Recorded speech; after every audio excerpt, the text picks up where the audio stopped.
अमावस्या की रात थी। घना जंगल सन्नाटे में डूबा था। बस राजा विक्रमादित्य के कदमों की आहट सुनाई दे रही थी। पेड़ पर उल्टा लटका बेताल मुस्कुरा रहा था।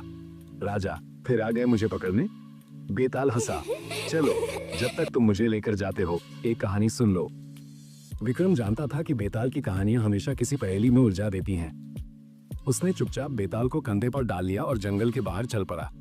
बहुत पहले चंदनपुर नाम के गांव में एक धनवान व्यापारी था, धनीराम। उसकी हंसी दूर दूर तक मशहूर थी। लेकिन एक दिन अचानक उसकी हंसी हमेशा के लिए बंद हो गई। रात के समय उसके घर से अजीब ठहाके गूंजते, पर खुद धनीराम कभी नहीं हंसता था। नौकर चाकर डरकर भागने लगे। गांव के पुजारी ने कहा, इस घर पर किसी भूत का श्राप है। डर के मारे धनीराम एक साधु के पास गया। साधु ने कहा, तुम्हारी हंसी किसी भूत ने चुरा ली है, जो 100 साल पहले इस घर में मारा गया था। श्राप हटाने के लिए तुम्हें उस भूत को हंसाना होगा। धनीराम परेशान था, कोई भूत को कैसे हंसा सकता है? उसने चुटकुले सुनाए, कठपुतली का खेल दिखाया, हवा में गुदगुदी की, पर कुछ नहीं हुआ। फिर एक रात उसने ठान लिया कि चाहे कुछ भी हो, वो भूत को हंसा कर रहेगा। वो हॉल में अकेला बैठा और सबसे मजेदार कहानियां सुनाने लगा। तभी एक ठंडी आवाज आई, ये तो बहुत बकवास था। असली मजेदार कहानी तुम्हें सुनाऊं। सामने एक काला साया उभर आया।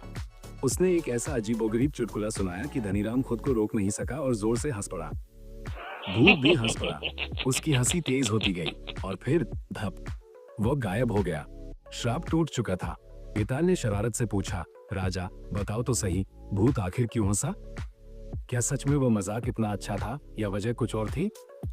विक्रम सोच में पड़ गया। फिर बोला, भूत मजाक पर नहीं, बल्कि इस पर हंसा कि पहली बार किसी ने उसे सुना। 100 साल तक वो अनदेखा और अकेला था।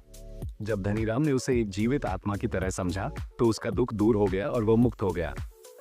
बेताल जोर से ताली बजाकर हंस पड़ा। सही उत्तर, लेकिन तुमने मुंह खोल दिया, अब मैं फिर चला। ये कहकर वह हवा में उड़कर वापस अपने पेड़ पर जा लटका। विक्रम ने गहरी सांस ली। एक बार फिर उसे बेताल को पकड़ने वापस जाना था।